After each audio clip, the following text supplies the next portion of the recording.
Yan, ang duplex yan. Yan, hanggang dyan lang. Yan, yan, nakikita mo yan. Dyan lang, yan. Inaano ko to sa'yo. Model lang to ha, hindi ito yung titirhan. Na ano, na tulad na ano, ikaw bahalang mag-design. Yan.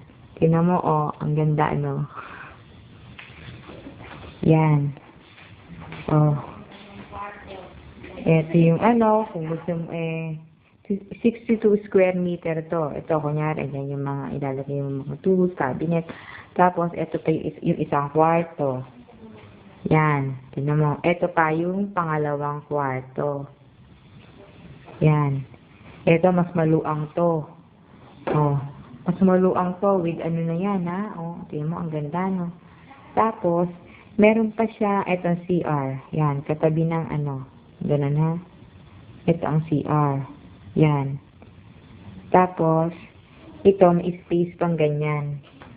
Simula dun sa ano mong yan, hanggang dyan na sa, nakikita mo yun, sa may simento, hanggang doon. Yan, sa'yo pa yan. Pagka yan ni ano, 62 square meter. Okay na? Ganda na. Model lang yan. Mas maganda pa to.